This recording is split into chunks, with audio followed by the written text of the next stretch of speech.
Welcome everyone to Decoding Devy, episode 19. I am Brandon Haye, and you can find me at HayB3. I'm glad to welcome Cory to the show. You can find him on Twitter at FF_guitarist. So, Cory, thanks for joining. Appreciate it, Brandon. I've been looking forward to finally getting on with you. I've been watching your stuff for quite a while now, and nice to see you grow in this community too. I remember when you were just kind of a little pup. You didn't even have that many followers, and now you got like double the followers I do, man. I don't know what's going on here, but I don't know who you're paying, but I gotta start paying them too, I think. But no, I'm pumped to be here, man. Thanks for having me. Yeah, I really appreciate that. So, just tell everyone, where they can find you and like what all you're working on currently. Yeah, you can find me over at campuscanton.com. We're over there, kind of hitting all three levels of the college scene with college fantasy, Devy leagues, and Campus Canton leagues. We've got great teams over there doing everything. We're kind of working right now behind the scenes on a couple of guides. We put out the supplemental freshman guide for you C2C players out there to help you with those supplemental drafts that are hard to navigate. We're working behind the scenes on a Devy guide right now that's going to help you attack those drafts coming up. I know the college guys are also working on a college guide, so you're getting a ton of work there. I'm also a team member of the Devy Deep Dive dashboard.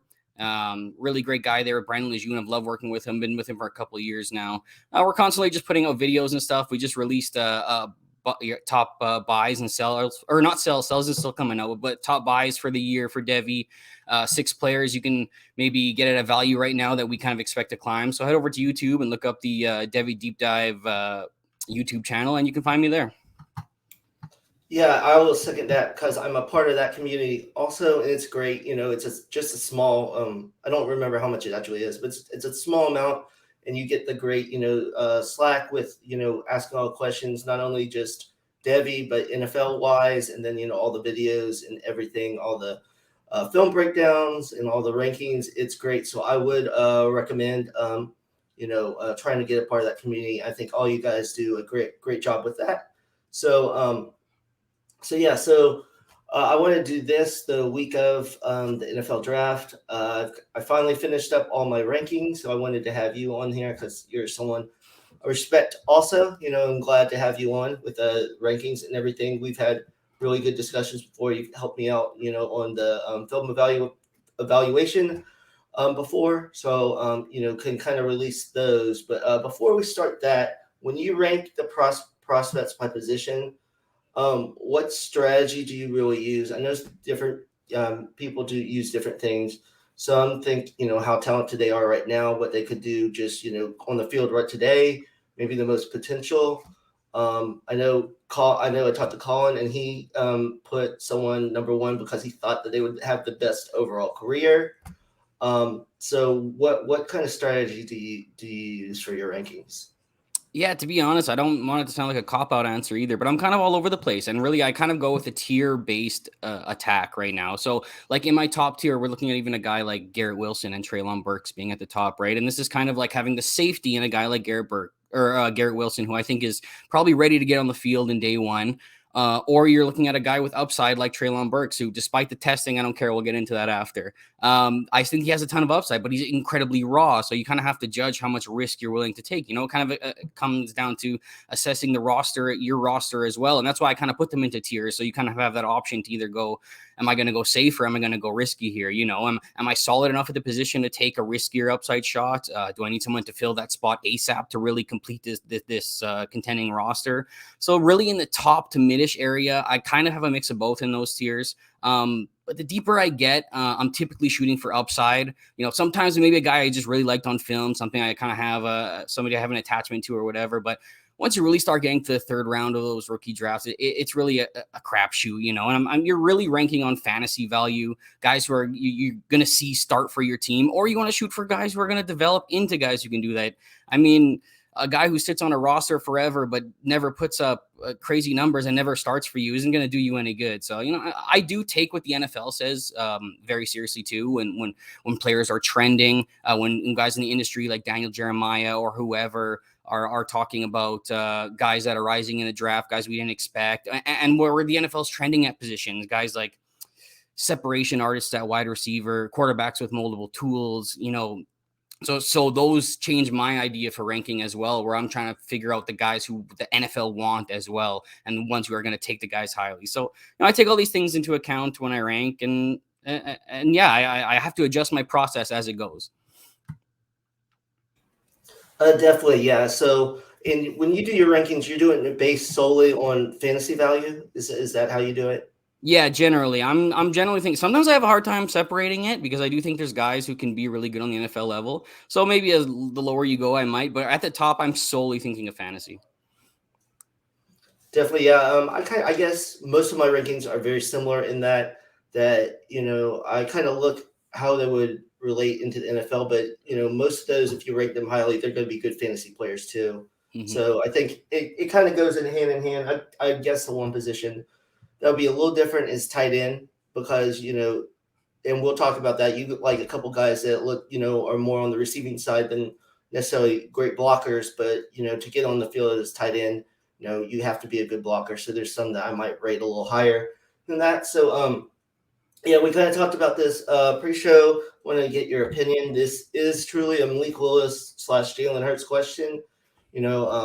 So the main thing is those quarterbacks with the high rushing ability, that are not very accurate. The question is, how long will they stay the starter? So you might get those elite couple years, like we said, top 8 finishes for someone like Jalen Hurts or even a Malik Willis, or have a quarterback that doesn't necessarily have that high ceiling, but he's going to be a starter longer, 5 to 7 years, top 15 quarterback. I think I'm in the minority because I want the guy that I feel more comfortable is going to start for a longer period of time in Dynasty. But I get the part about getting those elite players that are going to get those elite stats and those elite points, those first couple of years. So what is your kind of opinion or strategy with that?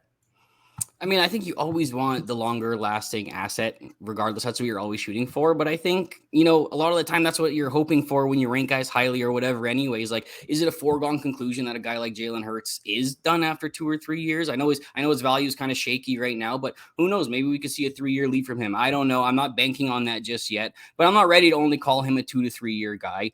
He's got some upside if he puts it all together, I don't think he's quite as gifted as somebody like Malik Willis in the tool department, but who really knows what's going to happen? I mean, it's really about how much you're willing to take an acceptable amount of risk too. This goes back to roster construction. If you have the chance, you're a little deeper at quarterback, which mainly none of us are, but if you have, at least 3 good starting options or something, maybe you can take a riskier option with somebody who might or who has a little bit of a higher ceiling, like Malik Willis, if he puts it all together. And I'm of the thinking that when you're playing Dynasty, it should really be in 2 to 3 year intervals. That's when a lot of guys' primes are. That's when you can really assess your roster. A good running back really lasts about 3 years. So if you have that complete roster, then I want the guy who's going to give me some elite production at the top. And I might be the guy who's going to go for the guy for top 8 finishes and the guy who has some rushing ability. No, yeah, that totally makes sense. I think you're right. It depends on your risk, what risk you would like to do, because like in the rookie mocks I've done, it's pretty much Brees Hall and Malik Willis going 1 and 2, and then everyone else. So I don't have a lot at least in the top 2 picks, my dynasties, but I just don't Humble know. brag. No, it's bad. Sometimes it's bad. Sometimes I just miss the playoffs, so I don't get the good pick, and I didn't make the playoffs. So, but yeah, I don't necessarily know if I would take Malik Willis that high, but I totally understand why people are doing it because you see, so let's just get into the quarterbacks. So let me put it up on the screen. So here we go. We have, so I have Matt Corral as number 1. You have Malik Willis, which a lot of people kind of do. I guess I'm a little higher on Sam Howell and Kenny Pickett, and we both have Ritter the same place, Carson Strong, and then I think everyone after that, it's just like a backup. Yeah, kind of whatever. I don't see much upside. I kind of like what I saw from LB a little bit, but I just think there's so much development. I can't expect him to make that huge leap. He would be like a taxi squad maybe even undrafted in fantasy drafts that you might pick up if you have a spot. But so What made you put Willis over Corral? Is it just that rushing ability? That's part of it, and I think that again, this is here right at the top where I was talking about tiers before, and really, I love Matt Corral too. He graded out as a much better arm talent to me.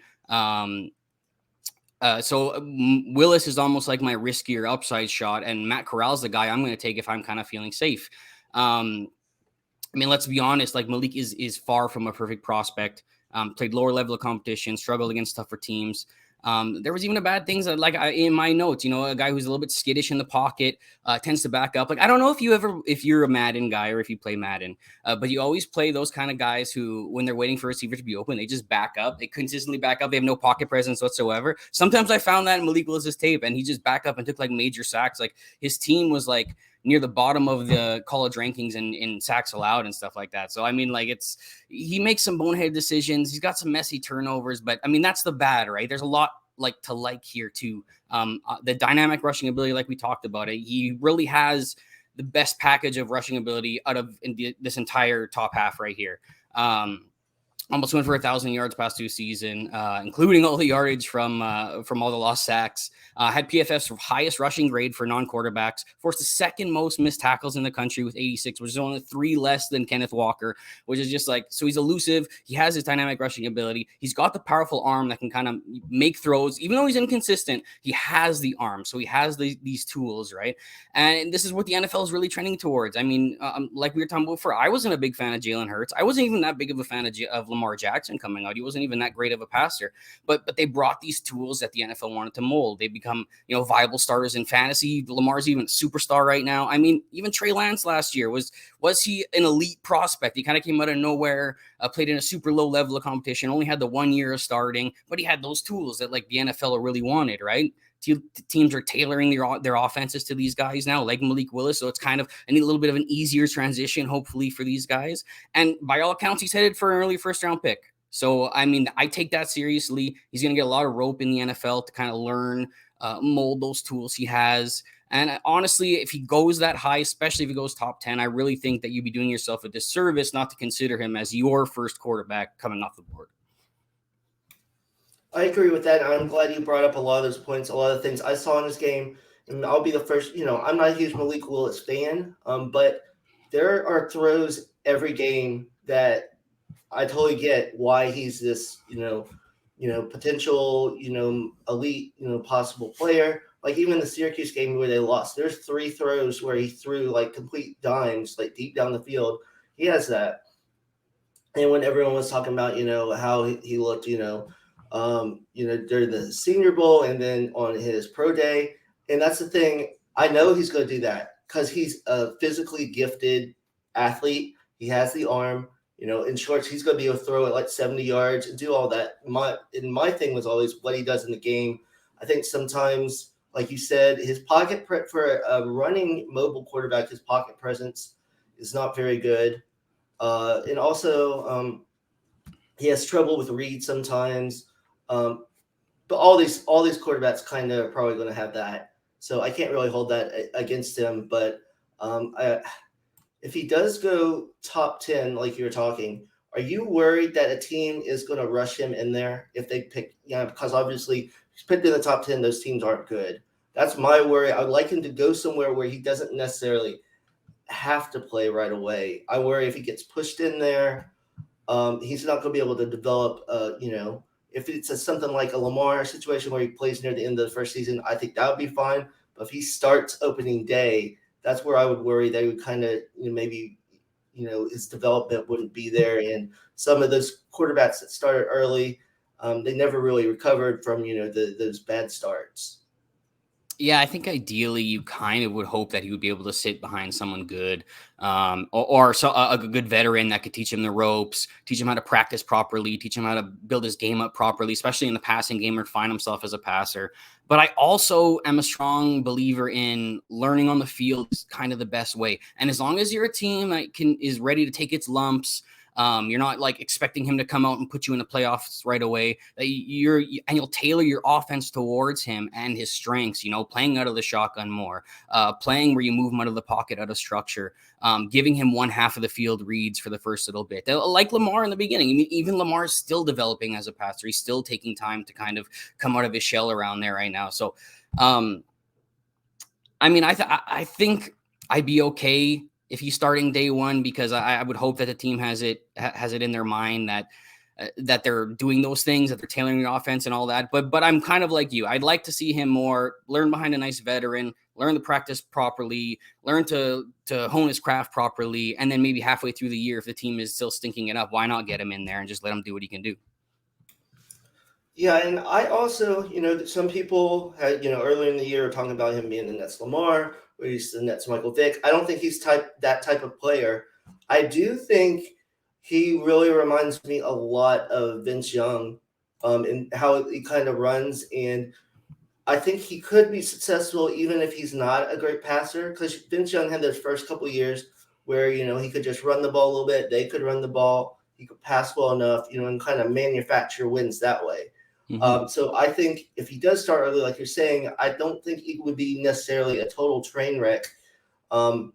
It's really, to me, he needs to go under someone. Like, I would like Corral to go to the Giants, but I think Malik Willis there too. I think they could, they did the same type of things with Josh Allen, or coaching Brian DeBoles did that. So I think they could possibly do that. But yeah, and my question too is not really people are putting, Malik Willis farther down because, he played a lower competition. He didn't read defense as well, but they're breaking up with Matt Corral. They're worried about him and that, RPO system, everything. But I mean, Malik Willis is probably going to use a lot of RPO in the NFL too. So if if a team takes Corral, I would think they're going to play some of that also.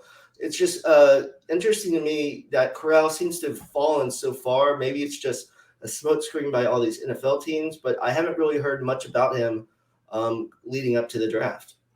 Yeah, and I don't really know why either, because he's actually one of my favorites in this class too. A lot of people were afraid about the size because people were worried he was more around that 6 foot, 200 pounds. But he hit that 6'1", 212 pounds, which is exactly what you want to see. He's not even that far off from Willis at this point.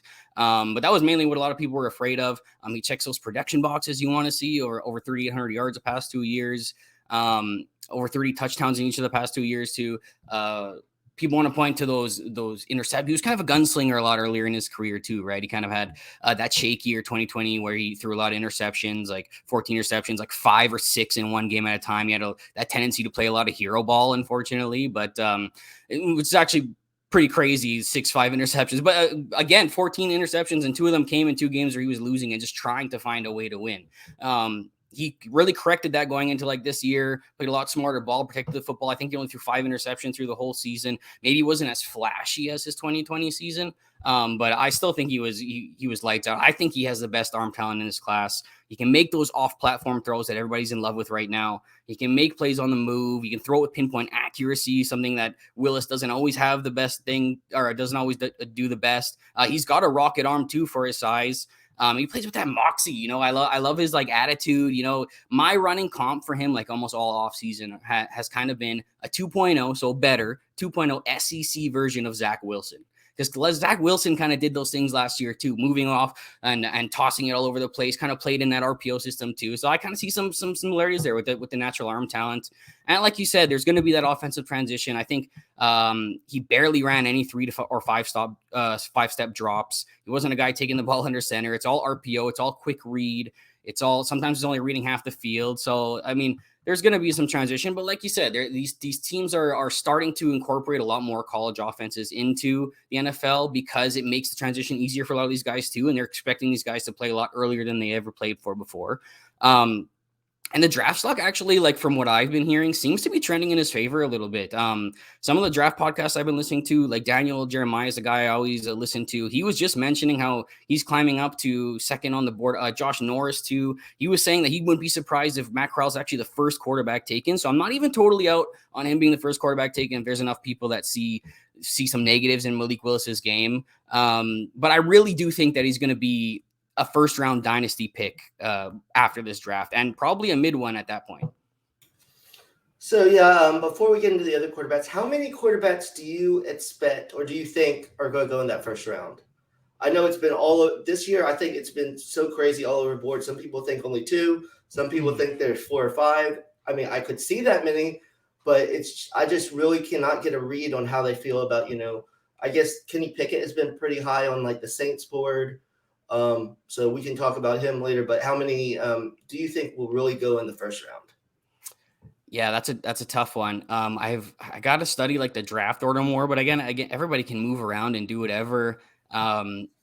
Really, like I'm setting the number at like 3 because I think Malik and I think Kenny, and then I think Matt Corral. I think those are the 3 guys that I feel really solid about with the buzz you're hearing and stuff like that, that they're going to be first round draft picks. Maybe Ritter sneaks in there. He's got a little bit of buzz right now going off and on. For some reason, the NFL just doesn't seem to love Howell as much, which I don't even understand. I mean, you can get your take on it too. You got him at 2nd. I've got him at 3rd, and I still really like him too. Guy who had amazing production through all these last seasons. Really took it upon himself to win last year when he lost those weapons, became more of a rushing threat, showed that rushing ability as well. It wasn't not super speedy kind of guy, but I appreciated the grittiness. I liked that he found alternate ways to win because he was lacking some weapons outside of Josh Downs and nobody was really stepping up for him. So I kind of liked it. Scrappy kitty, and he checks all the boxes. So I don't really understand why he's not being talked about more as a first round pick, but he's the guy that I think is probably going to slide into the 2nd. So I'm setting the number at 3, I think, right now. Yeah, and I wanted to bring this up about Corral and how I think both of them obviously have to tailor their games. They can't run like they did in college last year, especially Sam Howell, where he'd be taking on middle linebackers. You can't do that in the NFL.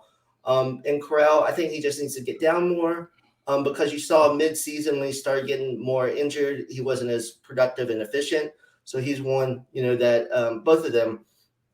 But I think too now, if obviously you want a quarterback to go in the first round, but I think if they go in the first or second round, to me that doesn't change my mind too much about if I still like them. Like if you said if Howell goes in the second round, I'm still fine with him. Same with Ritter.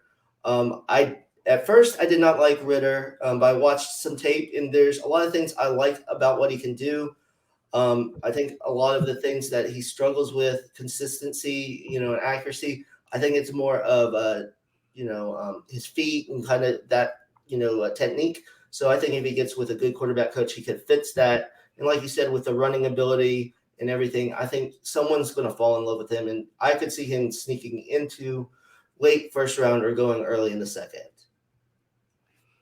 Yeah, I can see that too, and he's just a winner, right? He's been a guy who's been winning for a crazy amount of time now. I think he's lost 2 games in the last 2 seasons. And you were talking to me earlier about, or I think in a message, anyways, that Ritter had jumped strong for you. And to be honest, for me, I've been there like the whole time. The lack of love for NFL on Carson Strong has been pretty loud. He didn't even get very good reports out of the Senior Bowl when he was there. He didn't get any of that stuff. And Ritter just has the things people are looking for. He's got the size, he's got the athleticism, he's got the mobility, he's got the tools that the NFL is looking for nowadays. And like you said, it's not a lie that he's had like extremely head scratching moments, periods of inaccuracy, really make you question the evaluation sometimes when you're watching some of these games. But that's kind of been what Ritter's been this whole time, is just an inconsistent player who shows these flashes of like brilliance though. I think that if he gets it into the right room with the right coaches, somewhere like a New Orleans, even though they're having a whole regime change right now anyways, but anywhere really, if he can mold those tools properly, it's kind of the same thing with Willis. This is just like the discount Willis a little bit lower now in your draft almost. Yeah. But yeah, you just hope that he can mold his tools into the guy you see the flashes of. I actually was thinking if the Lions decide not to go quarterback their first 2 picks, their first 2 first rounds, they get him in the second, I wouldn't hate that because he could sit behind Goff for like another year.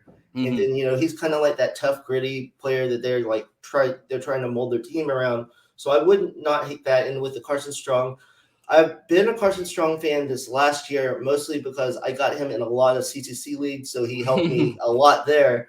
And I love quarterbacks that can throw receivers open and hit them in stride, which Strong is very good at that. But yeah, his mobility is just not very good, even, healing a little bit.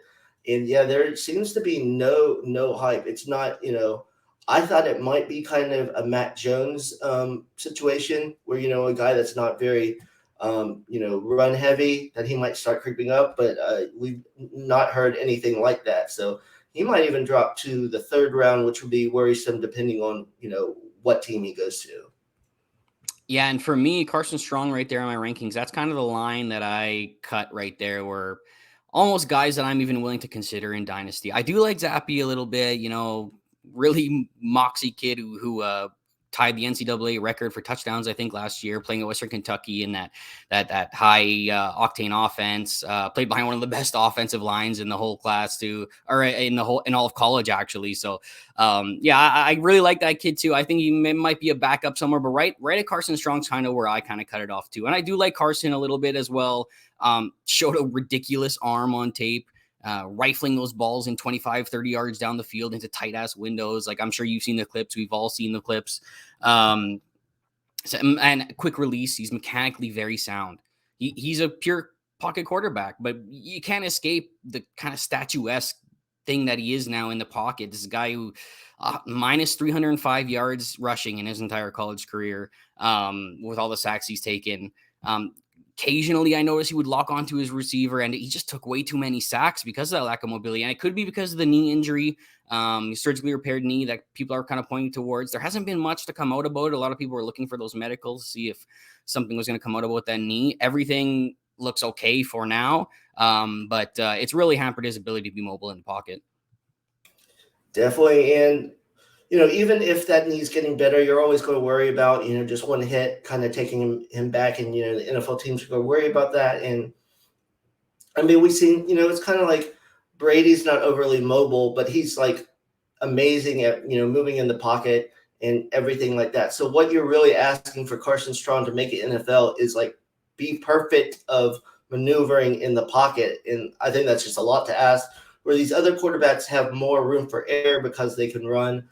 Even Pickett, since he only had like 200 yards rushing, but he shows ability to do that. Before we move on from the quarterbacks, what is your concerns about Pickett? Is it just that you just don't see as much arm talent as the other guys, or worried that he just had that one big year? That's my biggest worry with him.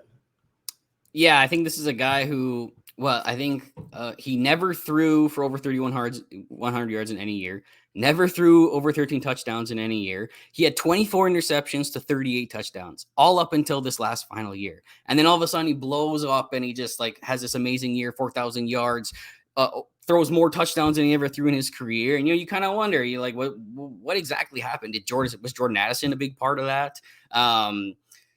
It throws a red flag a little bit into his profile for me. And like you said, he does kind of just seem like that all around good quarterback, but maybe doesn't bring anything elite. He doesn't possess the same arm as a lot of guys in this class.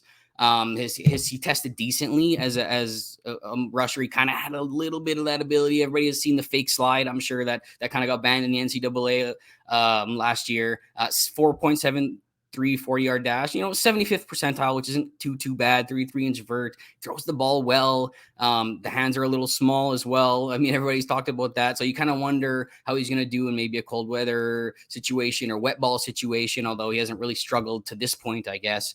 But yeah, he had a great year last year. Second most yards in the ACC, threw the most touchdowns in the ACC, second highest PFF quarterback grade. So I think I have him ranked okay. I don't think that he brings anything elite. I could see him just being a Mac Jones on the next level too, somebody who does get a starting job. The NFL seems to love him. He's been talked about consistently as the first round pick since like this whole draft process started. So who am I really to tell these guys that they're wrong anymore? I got to accept the fact that they're viewing him like this. And I'm just going to put him, I put him there. I feel good about him there. And we'll see what happens. I mean, if he can keep building and be this guy he was in his final season, then maybe we struck gold. Yeah, definitely. So let's move on to the running backs. Our top four is the same. I think the whole Isaiah Spiller thing is super weird to me, because going into this year, everyone wanted to say, put Spiller. Oh, a lot of people wanted to put Spiller over Breece Hall, and I just never saw it. And now we see he's even dropping, third because of some of his testing. and his pro day. But I think it's gone a little too far. I still think there's a gap between him and Kenneth Walker and Brees Hall, but I think there's a gap after him too. So I think he's going to be a fine back, but maybe not meet the expectations that a lot of people had for him coming into the process. No, I agree with you 100%. I do think that a lot of it was an initial reaction. I do think the waters have cooled a little bit, and people are slowly kind of starting to return to the original evaluation that we all had on him. But I mean, let's face it, if you watched Spiller in college, you became a fan, there was no way you could think he was going to blow anybody out of the way with testing, right? You had to come back to that original evaluation and realize, okay, I never thought he was going to do that anyways. And that doesn't mean that he's a bad back either. I mean, he checks a lot of boxes between the SEC production, the size, receiving thresholds. He just is a subpar athlete in comparison, but there's been plenty of slower backs in the NFL to do just fine. Guys who have tested over 4.6, your Mark Ingrams, your Kareem Hunts, your all that. I think Spiller improved year to year. I thought his burst improved, his footwork improved. He got better against worse competition. You even look at like the Bama game last year. I thought he looked pretty good patience. He got to show off his receiving chops a little bit in that game. Is he a natural receiver? Maybe not. Lets it get into his body sometimes, but he gets the job done.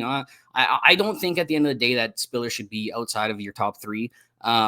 When he came in, when we started this process, I did have him at 2. I've switched him with Kenneth Walker right now. I think a big thing with Kenneth Walker with me was the size. I was very concerned that he was closer to 200 pounds because he doesn't look that big on tape. We'll get more into him after or whatever if we do. But after seeing the testing and everything like that, I was comfortable moving Spiller at least one spot down. But I'm totally with you. There's a tier break right there and drops down way further after that. Those 3 are the top guys that I feel could possibly be assets to your dynasty team right out the gate. Definitely. I've seen Spiller kind of fall more to the end of the first round. And for any of those leads where I have, the 111 and 112, I would be completely happy getting Isaiah Spiller late in the first, depending on, what wide receivers are still there. Because I think he could be, the lead back on a team.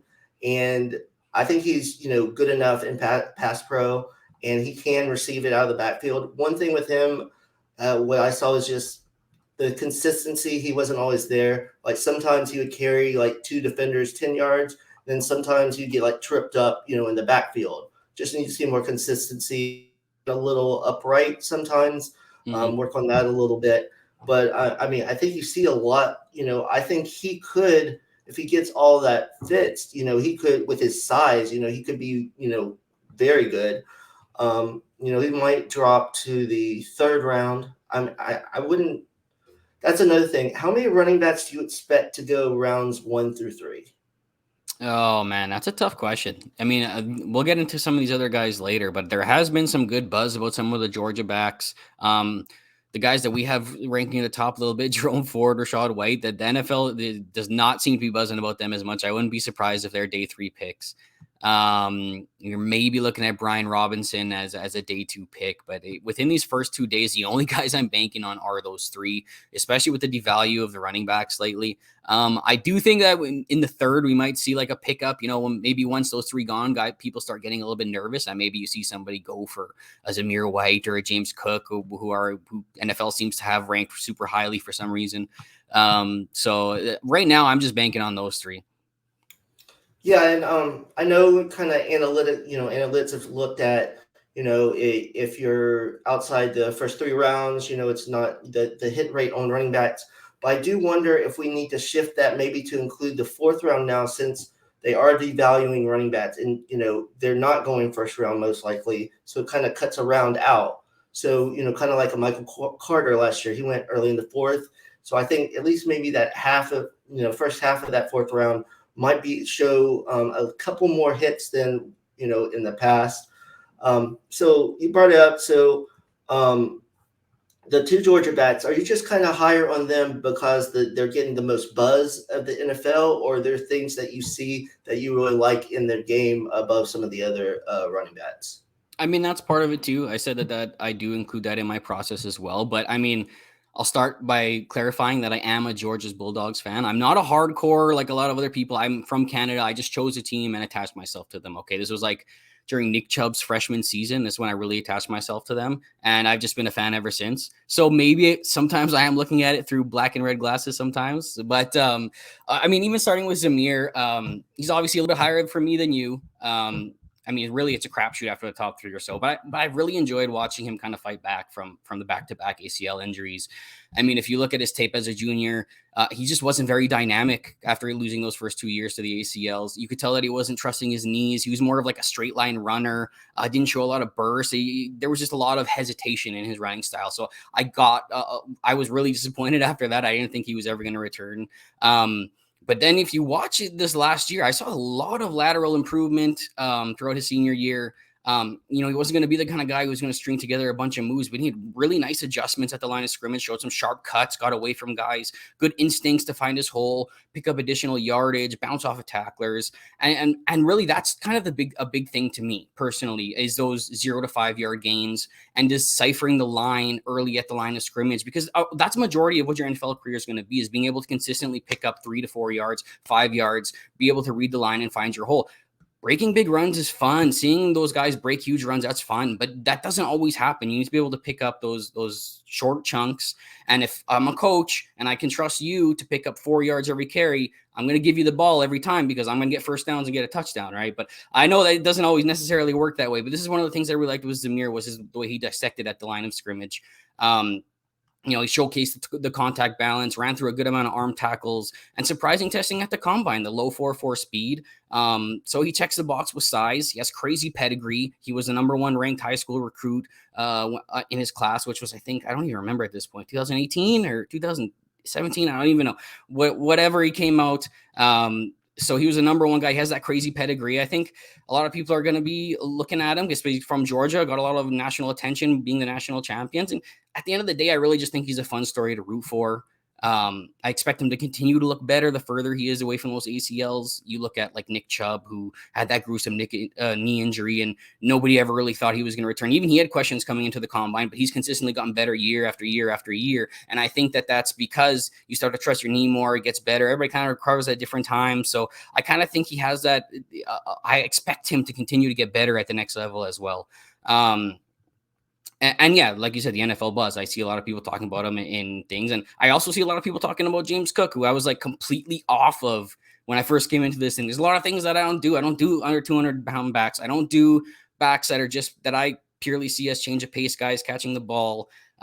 Given his size, given those strengths, I thought he was going to come in more around 180 pounds too. So he was at 200 or 199 or whatever, which is a lot better than I like to see. But then I see these NFL guys having them in his top 5, their top 5 rankings, and Bucky Brooks of NFL has him in his top 5, and I'm like, what do I got to go back and see here? So I went back, I hit the tape, I finally sat down, reviewed all these games, and I did see a lot of improvement from my earlier evaluation from his earlier seasons, where I kind of thought he struggled in between the tackles. He wasn't a good runner. I thought his upside was purely James White. I even thought maybe even Theo Riddick was going to be who he was at the next level. But he honestly showed good footwork. He was quick. He was decisive. He was instinctual in between the tackles, and that was huge. I wanted to see a lot of that improvement as well. He tested pretty well, the low 4.4 number. And he honestly might be the best pass catching back in this class, or at least in the top 3. I still do kind of see him as a change of pace guy in a timeshare. A lot of backs nowadays are in timeshares. So it is what it is. But if I'm going to put my money on one guy that's kind of like this, the smaller pass catching back or whatever, then I'm going to pitch my wagon to Cook and hope that he can be an Austin Eckler type at the next level rather than just be Theo Riddick or Gio Bernard or something like that, or somebody who's just going to be a change of pace guy. Yeah, I'll start with James Cook. I did have him. I think I had him maybe top 7 before I really dove in, just because of his, what I've seen receiving ability. I think he can be elite, receiving, and he did show some good running between the tackles. My thing is just, it seemed like he just did not break very many tackles. Like and I would like to see a little bit more, and that's actually why I put Tyler Beatty in front of him, because I think they are similar, but Beatty could break more of those tackles. So I know you have him lower. What are your thoughts on him? Kind of the same thing as James Cook, just not as good in your opinion? Yeah, kind of the size, and I did the size obviously. But the thing with him, very productive at Mizzou. He was awesome for C2C leagues last year. I don't know if you had any shares, but that was freaking awesome having him. But I didn't find him as dynamic as of a runner. I found him, for a guy that size, I expected just to be a little bit more quick, a little bit more, sudden in his movements. A guy who was able to make more things happen at the second level, create a little bit more. And I didn't find him that dynamic. Just me personally. I know that he did have the power, which was nice to see, but I also found him running into guys instead of trying to get around them. And I don't know if that's going to work at the next level for a guy of his size, taking on hits like that, taking on power. I kind of wanted to see him be a little bit more elusive at his size. Again, I'm only going to bank on one or two or a few of these guys every year. And right now I'm going with James Cook, and the rest I'm just dropping for now. No, that's totally understandable. I do wonder with him, Tyler Beatty, if when on a different offense, because that Missouri offense was like him. Everyone knew he was getting the ball. But it was also late in games and in blowouts too, kind of, which is kind of like a hard kind of thing to quantify too. Definitely. Yeah. No, I agree with that. And kind of looking at some other ones, I'm going to say I was higher on Dameon Pierce before I went back and looked at the tape. And I just don't know how dynamic he is. But you have him, in your top 10. So talk about him and Keontae Ingram, because I didn't even have Ingram in my top 20. So what do you get? What do you see? Shame on you for not having Ingram in your top 20. Yeah, I guess I'll start here with Pierce. I just think this was a guy who never really received a full workload and can really get into a rhythm as a runner. Was there with Dan Mellon, who used to be the head coach for Florida. He always used to love to rotate his backs. He had specific roles for them a lot of the time. Some people are going to hold that against him, and I don't necessarily think that's unfair, but we see this in college in times. We always say, talent over situation in the NFL. But in college, I honestly think that can be different sometimes. It's almost the opposite where, the scheme is really king, the scheme that these coaches bring along with them all the time, where guys just slip into certain roles, all different levels of talent, all different types of players, but they still get the same kind of type of workload that the previous guy got in that system, or get the same amount of production that guy got, the same amount of touches. It's just a lot of the time people just have systems, and Dan Mullen was kind of like one of those guys. So me personally, I don't hold it against him as much. And I kind of like this tape. I guess there's a little bit of background here because obviously I'm a Devy guy, you're a Devy guy. We're on Decoding Devy. I've been a fan of Dameon Pierce for a long time. A guy that I don't know if you've seen on Twitter as well, a guy by the name of Adam Lewis. Big Florida Gator fan. I used to work with him at Breakout Finder as well. We've kind of been on this train together, kind of just following Dameon for a long time. I actually have him sitting on like multiple Devy rosters of mine.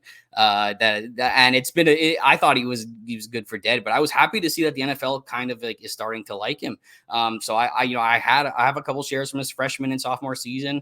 And he kind of has a lot of stuff that I like too. He's got the size, the 5'10", the 218, which you like to see. I found him surprisingly twitchy.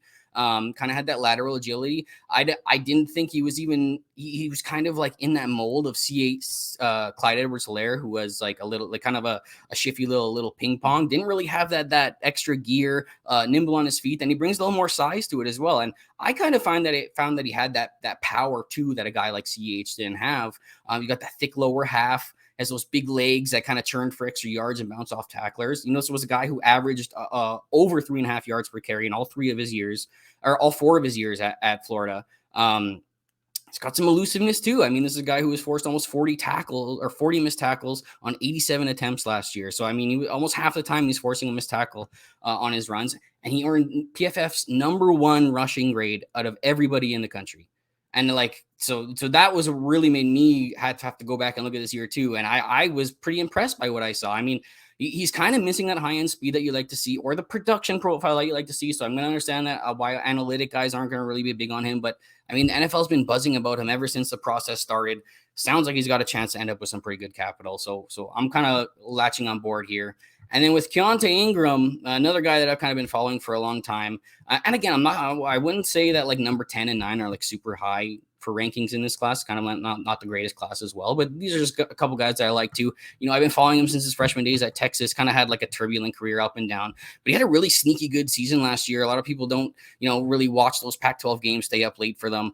He actually had PFF's highest rushing grade if you put it at a minimum of 100 attempts, which Dameon Pierce missed with the 87 attempts. But if you put it at 100, he actually had the best. And if you take away that threshold, whatever, he still came out with the third highest out of PFF.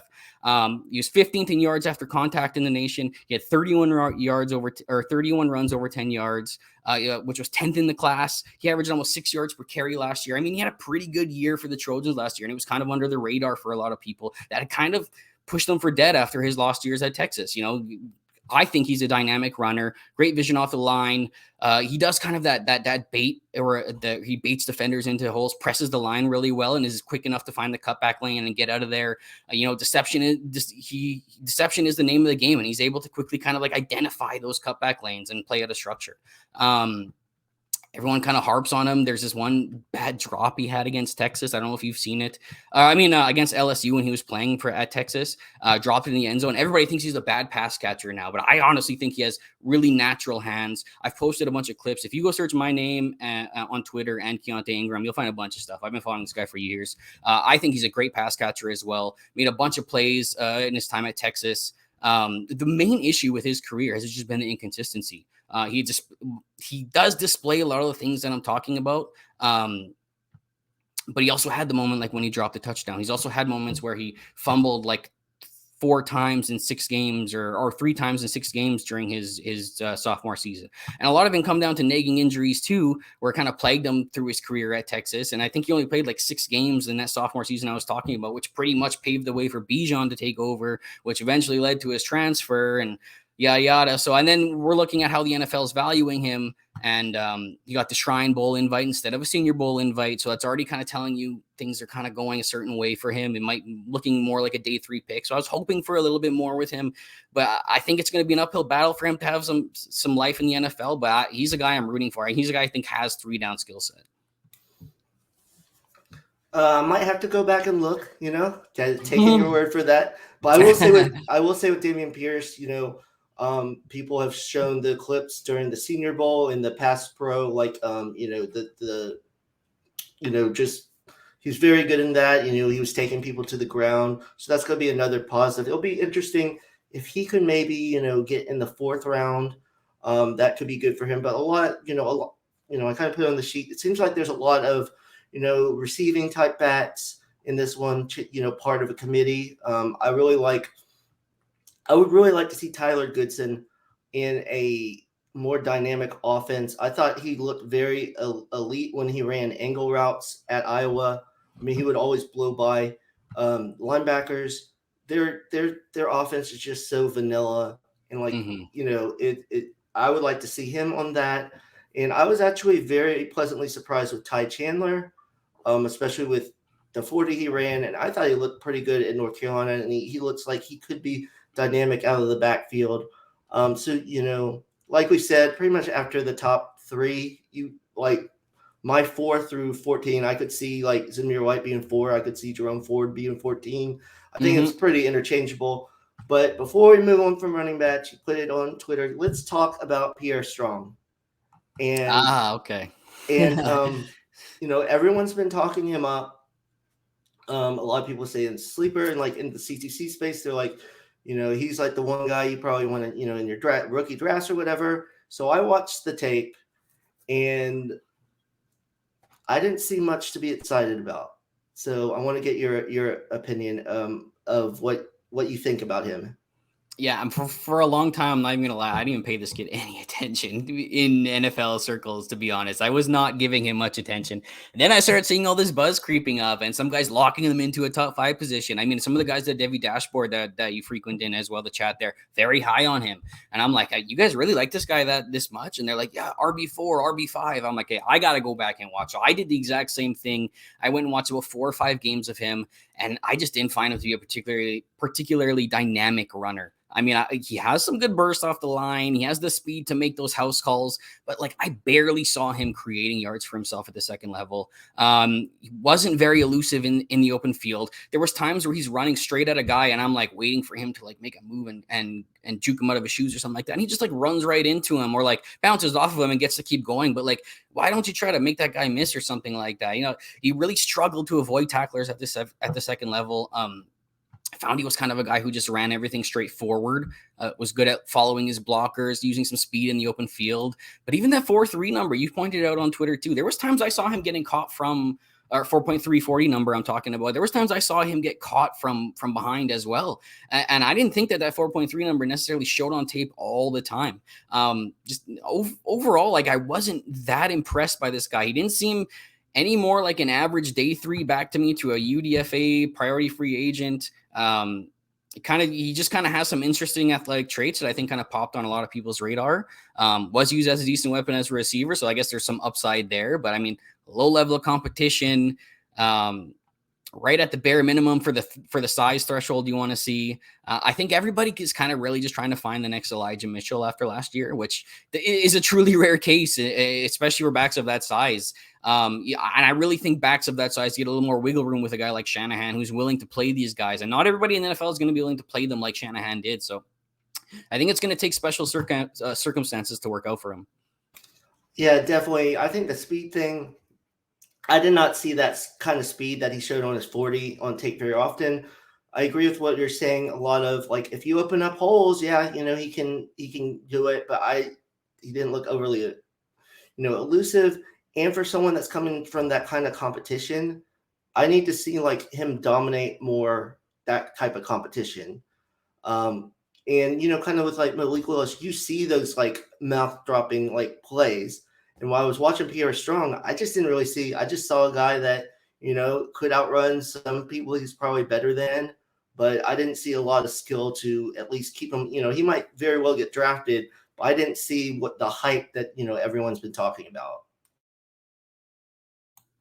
Yeah, no, I agree with you there. I just, if you're looking at my list right here and yours actually as well, and then I realized we don't even have him ranked, and I'm comfortable with that. I'm gonna let the NFL tell me if I should really be focusing on this guy at all. If they end up taking him with a high draft capital, then maybe I'll start taking him a little bit more seriously. But right now, in my evaluation, I did not find him any more special than different guys at the bottom of this list. Okay, now let's move on to wide receivers. We both have Garrett Wilson 1.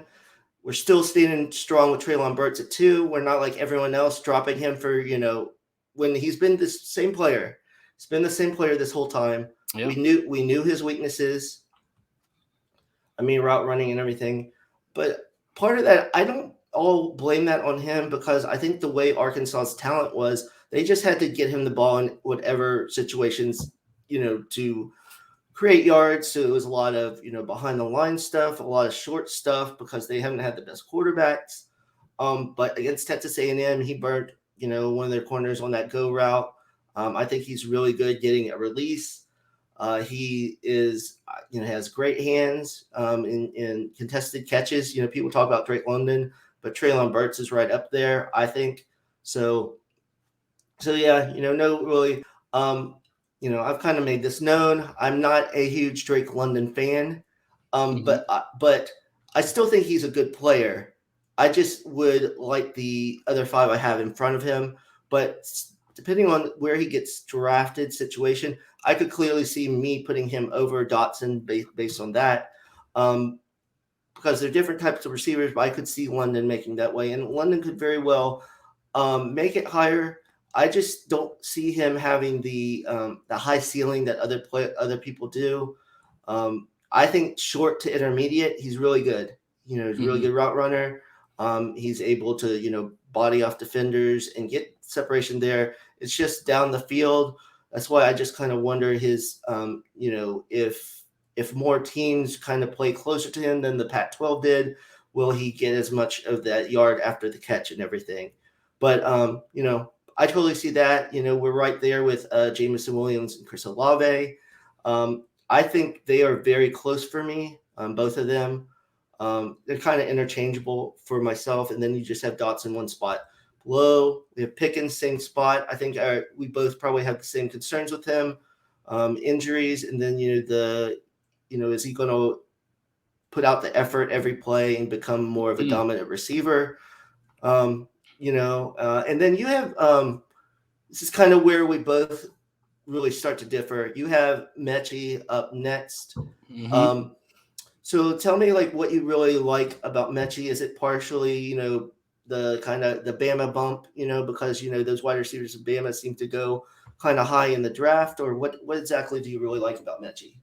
Yeah, I gotta be honest. I kind of struggle with why people are even kind of low on Mechie, or seemingly so low. To be honest, I mean, we're not even that far apart. I guess would it be 4 spots apart or something? Or yeah, no, Yeah, 4 or 5. Yeah, yeah. so it's not even that bad. But I mean, right off the bat, like you say, you're talking about an Alabama wide receiver. Bama just continues to put these guys in the NFL producing. Mechie is very much in that mold of the kind of wide receivers that Alabama's had recently. You even listen to the way Saban talks about him. They talked about him his sophomore year, talked about him this year. Has nothing but praise for this guy. Nothing but praise. Says he's comes in, works hard, does everything right. And I honestly think what Saban is saying is going to ring loudly on NFL ears. And that's why we're still seeing him hold that pretty good mock draft spot on the mock draft database. And I really do think he's a pretty well-rounded player. He's twitchy. He's a nuanced route runner who gains separation pretty easily. See some of the clips in the red zone. You see some of the clips, even when he's not getting the ball, if you have your chance to look at all 22, this guy's getting open quite a bit. His athleticism looks fine to me. He's a hands catcher, catches the ball away from his frame. We didn't get to see him test because of the injury as well, which is unfortunate. I would like to see what he would have tested, and a lot of people want to talk about his sophomore season too, where the production kind of tailed off at the end of the year. But their little context there, dealing with the ankle injury that a lot of people didn't even realize. Saban continued to praise him week in, week out for getting out there and dealing with this injury. So he's a high character guy, high like blue collar guy that I really like to see. I like those things about him. Had a great season last year, over 1,000 yards, 75% catch rate. Maybe his size isn't overpowering.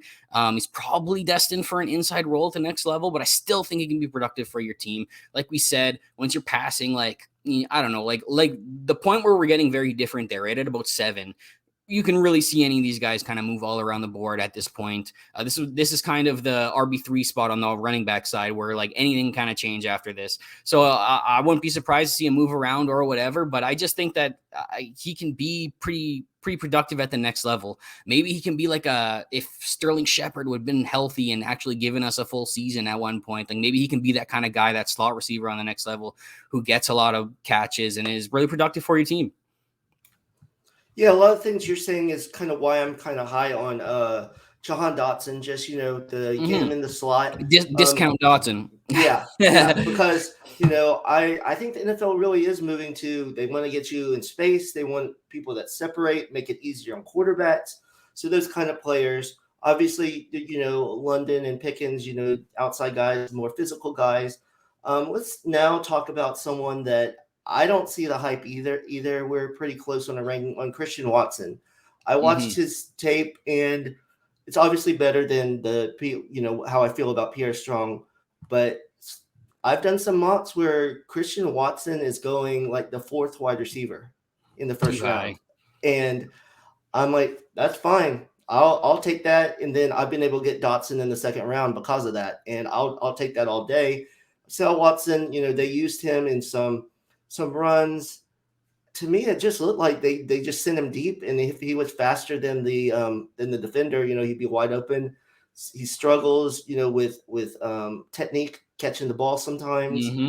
So, but I guess from I start off in the Senior Bowl and then I guess the Combine, but it seems like he's really getting talked up. But I don't know if it's necessarily getting talked up as much in the NFL circles, more as like the fantasy circles trying to move him up. Yeah, I think a lot of this relates to like, I don't know if you remember like your first couple of years playing Dynasty, or like when a new rookie would come in, you'd look at, how big is he? Well, how fast does he run? Oh, he's awesome. I'm going to grab this guy and whatever. So like, I think it's that bare minimum, evaluation sometimes that really gets a lot of people kind of hyped on this guy. But I saw a lot of the same things you did. Really nice athlete, is a guy who can decelerate and accelerate really well. That was one thing I had on tape. Is actually pretty well at breaking in on his routes, can break really well.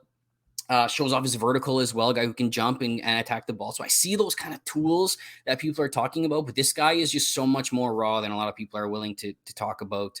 My main sticking point is how much of a project he's going to be at the next level, and if he's going to receive that ample time to kind of become that guy. He's kind of a very wild route runner, makes you wonder about timing issues and things when a lot of these offenses are working in a very rhythmic scheme. Struggles to locate the ball, inconsistent catching the ball as well. Ball's going right through his hands where he's wide open, and you're kind of just wondering what the hell is going on. Pretty low level of competition. Even analytically, didn't really break out till his third year. Did hit some threshold points. But I mean, this is a fifth-year guy at this point, which isn't something that a lot of people like to see. But he's a project at the next level, and he's not going to be ready for the field day one, except maybe if you're going to send him to run some go routes and see what he can do. But at the price he's going right now, I'm pretty much out. Yeah, definitely. So I just want to mention, we talked about Treylon Burks. So my thing with him is I could definitely see him going in the second round now, just based on, everything I'm hearing. But to me, that doesn't bother me. I think receivers first, second round, they're going to play. So if I believe in his talent, if he even goes like the seventh receiver, that still doesn't bother me, because I'm just going based on what I think he can do on the field. And kind of like what happened with DK Metcalf falling into the second round, same type of thing. They were worried about what kind of routes he could run and all of that. And, it's just weird that I guess people thought he was going to test better, but I mean, I saw plenty of speed on the tape. So that the speed doesn't bother me at all. No, 22 miles per hour in college he was recorded at. That would be within like the top 10 of everybody, every ball carrier in the NFL last year, according to Next Gen Stats. So, I mean, this guy has the speed. I don't know why everybody's worried about that. He's not just a manufactured touch guy as well. He was this year a little bit, and I'll say that. But what's so wrong with wanting to get the ball in your best playmaker's hands? The same thing with like Waddle and stuff like that back in his year. There was a lot of screens. If you weren't calling him a manufactured touch guy, it's just because, like you said, KJ Jefferson is a quarterback that I kind of like for C2C leagues and stuff like that, but he has a great deep ball, and he gets the ball to Treylon Burks, and that's pretty much his best assets. And that's pretty much what they did. They gave it to him, let him make plays in space, or threw it to him deep. And I mean, even before this year, it was like all deep stuff and all stuff intermediate since his freshman year. And this isn't a stiff guy. This is no whatever. This is a guy who returned punts in his freshman year as well, was like leading or like third in the SEC in punt return average too. Great open field vision. So, I mean, all these things make a lot of tools that I'm pretty excited about to see what can happen at the next level with Burks. And like you said, second round is not a bad thing. We see plenty of second round receivers outperform first round receivers and so on and so forth. Yeah, definitely. So, yeah, I agree with all of that. So, and then the last receiver that I just can't quit. I can't quit. He was the first wide receiver I studied. Wan'Dale Robinson, I know he needs to go to a certain situation, and, and if he doesn't, he might get buried on a depth chart and everything.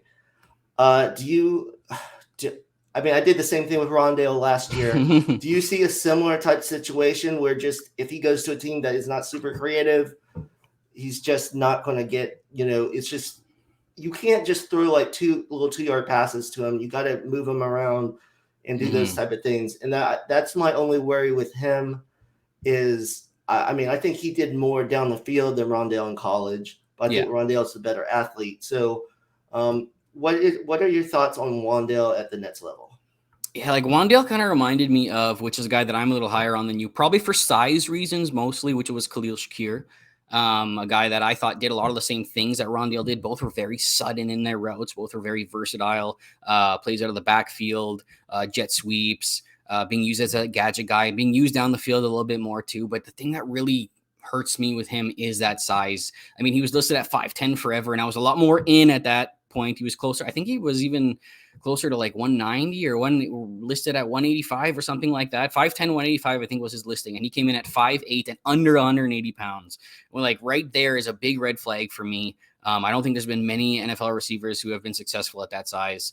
I was definitely hoping for some more Rondale-esque athleticism out of him. He didn't test bad, but he didn't test like crazy good. I mean, even Shakir at a bigger size, I think tested better than him. which is unfortunate. I was hoping at that size he was going to bring that elite speed, at least maybe test more like a Calvin Austin type or something like that. I think he's probably destined for a slot role at the NFL, and I think the NFL's probably viewing him as a gadget player, but that's just my opinion on it. I know there's a lot of people out there that are a lot higher on him, but with the size and the type of role that I'm kind of expecting for him, that's why he's a little bit lower in my rankings. Yeah, definitely. I get that. I just think if an offense can get him in space, because I think he has like one of the like best like after the catch guys that I've seen. But obviously, there's limitations. So, and I could see him going to a team and just be used sparingly, maybe the first or second year, and then maybe getting him more. I definitely think he might be a guy that you'd have to keep on your taxi a couple years until he can fully do all that for you. All right, let's see if there's anything. Oh, just on Shakir, I was a little disappointed in his route running. I thought he was like you said, good sunness and everything. I just thought he was going to be a better route runner. So I think that's why I lowered him. But like we said, with these receivers, I could see, all of these moving around. I will say for rookie drafts, I think this year in the third or fourth round, especially wide receiver, you could get wide receivers that could make an impact their first year. You could get some of these guys later, guys like, Justin Ross, or, I have Jalen Tolbert further down, or even Shakir. I think there's more, it's a really deep wide receiver class. You don't necessarily have those, the elite guys like a Jamar Chase, but I think there's a ton of options, and with more teams going to, 3 or 4 wide receiver sets, I could see some of them definitely having some fantasy impact, definitely their first year. A lot of speed in this class. Yes, as we saw in the combine when everyone was going crazy about the 40 times and everything. Yeah, tons of speed. So we'll finish up with tight ends. It's not the greatest class, but I'm a little higher on it than a lot of people. So I saw the biggest difference was you had Likely and Woods, high on your list. Is that just because of their receiving ability? It's kind of partly that. Isaiah Likely was a great C2C guy who you might have had a share of last year watching him at Coastal Carolina. Very versatile guy. A mismatch down the seam, was breaking runs constantly, taking runs to the house, taking balls to the house. So there is that little bit of receiving upside there. Very good vertical threat. I would have liked to see him test. I don't know what his testing numbers are at.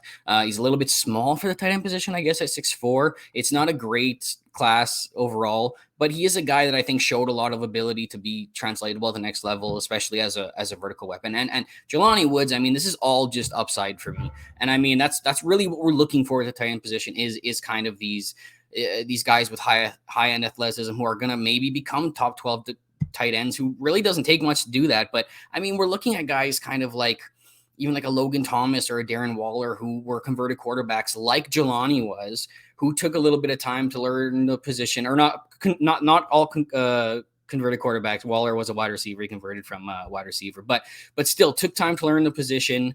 But they just have amazing upside due to their size and athleticism.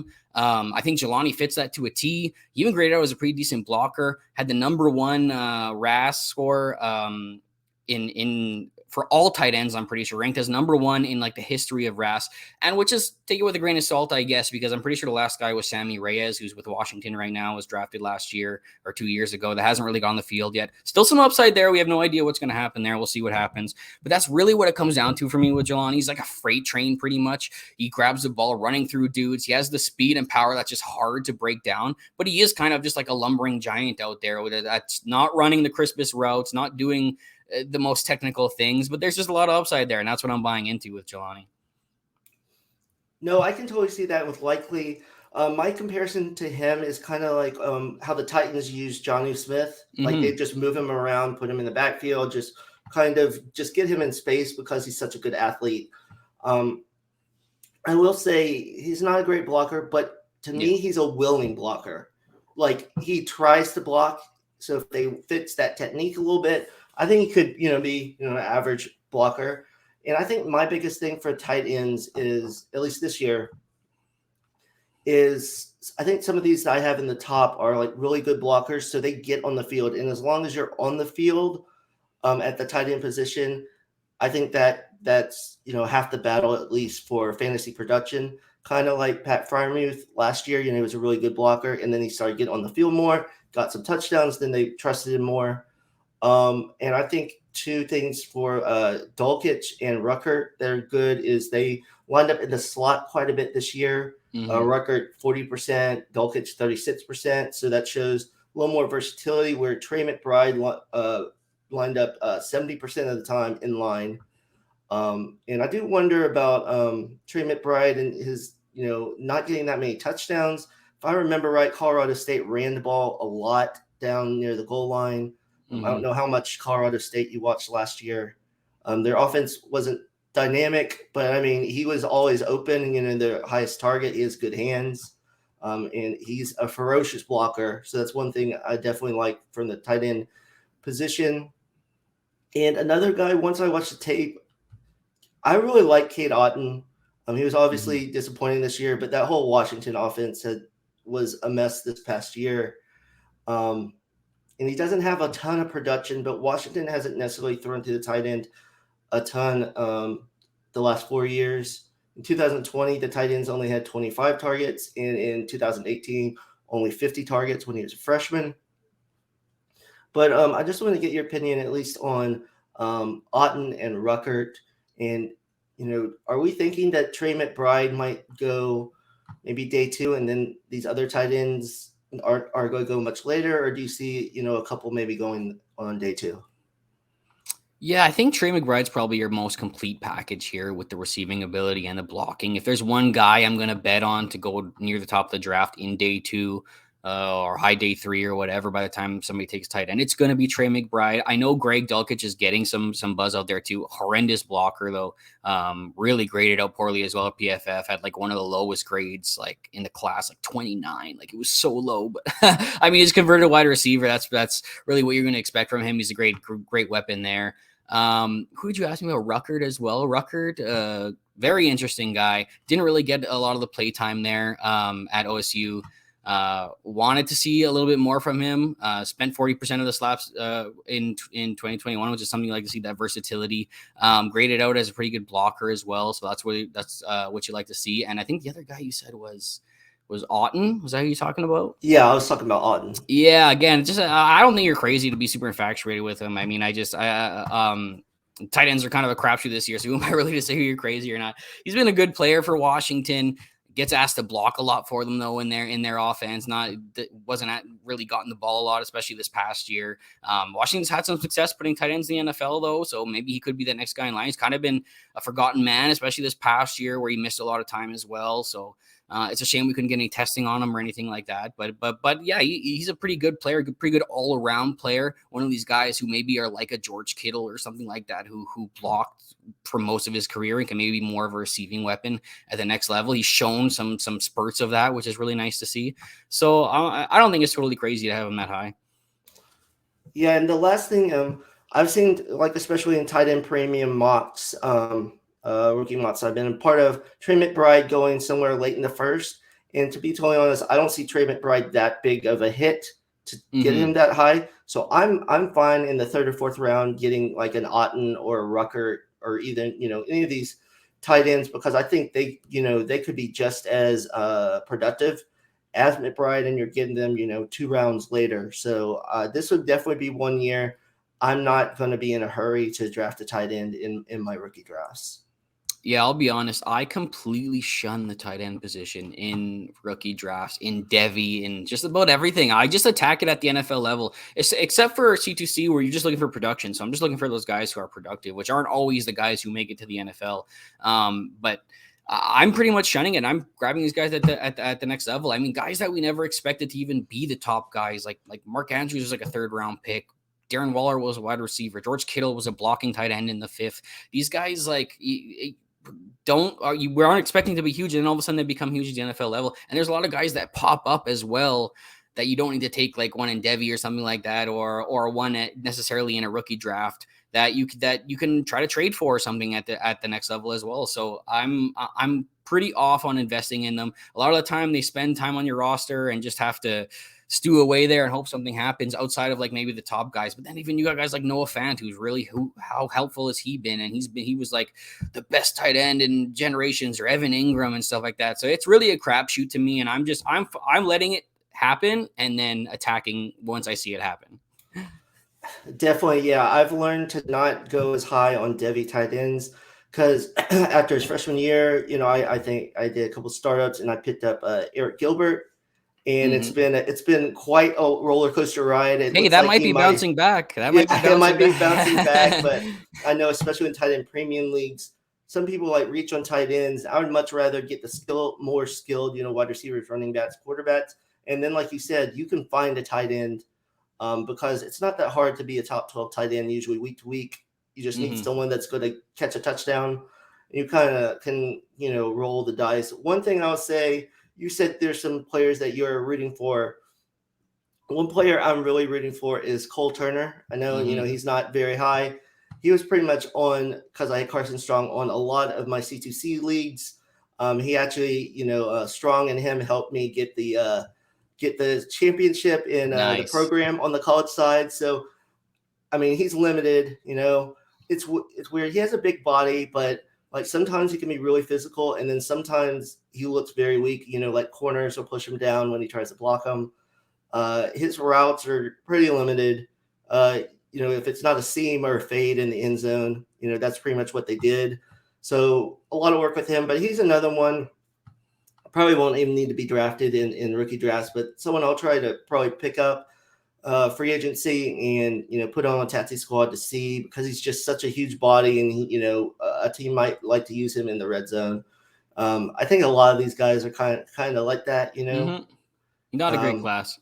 No, definitely not. You're just hoping they get in a situation where they're at least used at some point. So, and just kind of wrap it up. I know early on, a lot of people were saying trade all their 2022 picks for 2023. I don't think the class is as bad as people thought it was. What's your opinion on this class? No, I don't either.